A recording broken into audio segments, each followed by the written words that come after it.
This is Lawrence from Trolley Models Down Under with my next video. Here I'll be showing my developing layout in more detail. This is the back section, which is needed to return vehicles around to the front for public viewing. From this view, it's easier to see the newest part of my layout. I've made the next section of roadway which can be seen underneath the first trolleybus. I've made my latest tram in the background out of brass sheet. I'll be painting it in yellow and green like the trolleybuses.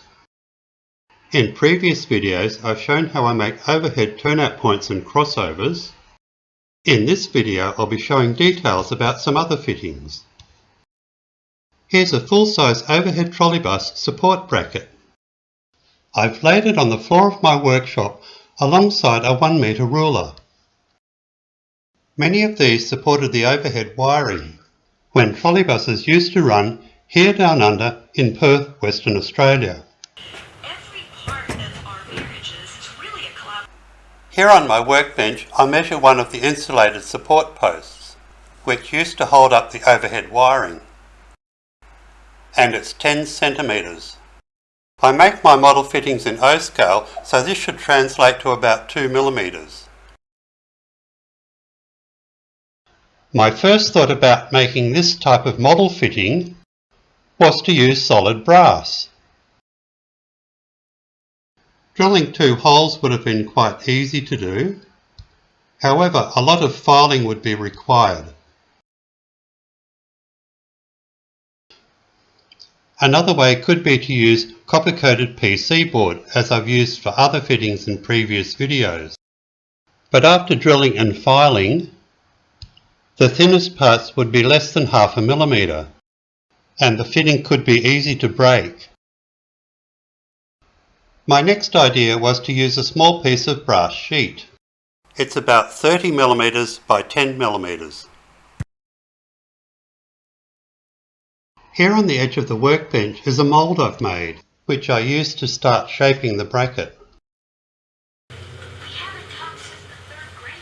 Now I use some 1 millimetre steel rod.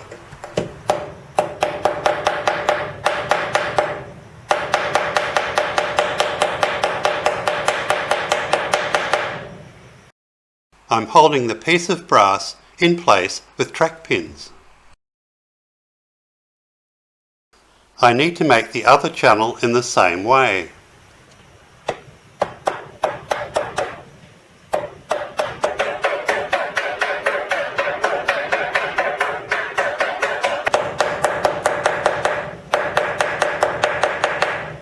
After just a couple more steps, this piece of brass will start to look like an overhead support bracket.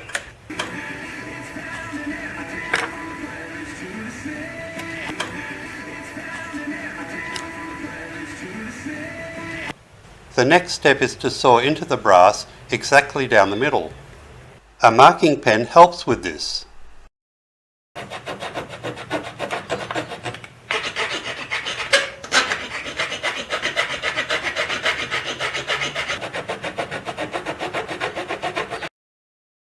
I've sawn into the half-rounded channels, but just deep enough to make the score mark shown. The action of the saw leaves small burrs on the brass. These burrs are quite easy to remove, and I do this using a round file.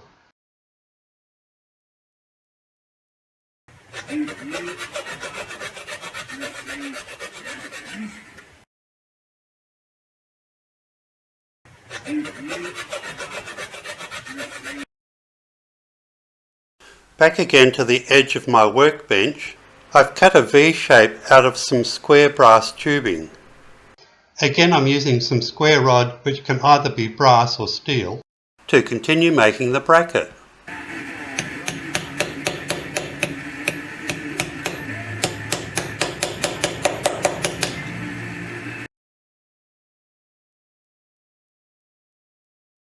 Now, after some careful squeezing with these pliers, the bracket will be about 3/4 finished.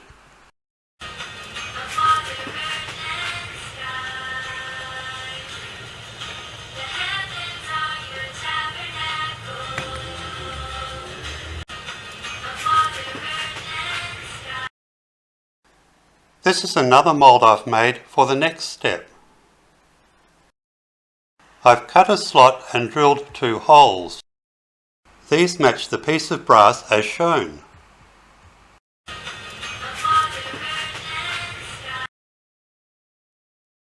Just clamping the mould in place. I'll be filing this fitting into the shape to support straight ahead wiring. So in this case the fold in the brass will be at the bottom. The 2 holes are 14mm apart. But to get the right shape for the top of the bracket, I'll need to file off about 20mm of brass.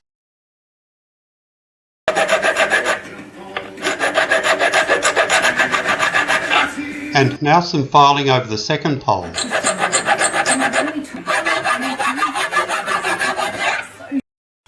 I edited out some of the filing, but the bracket is taking shape. It looks good at 20mm. All that's needed now is to file out the brass from the middle.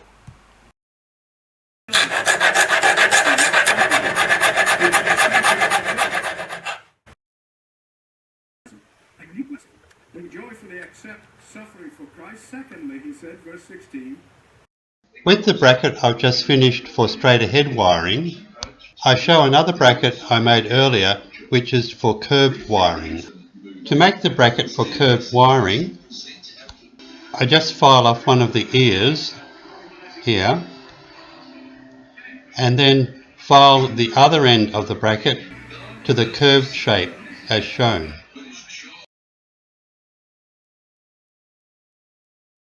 The differences in the brackets is easier to see on the graph paper. And each of them is about 30mm across.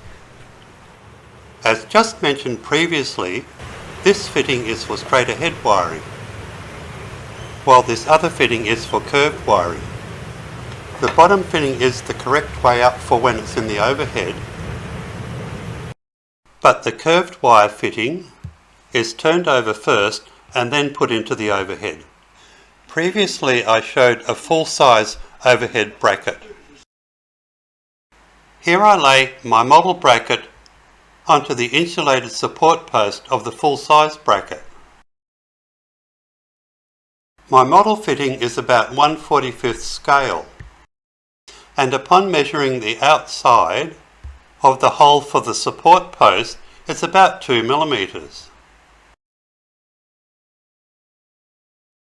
By way of review from earlier on, the full-size support post is about 10 centimetres, and this compares to the 2mm for the model bracket, which is in O scale.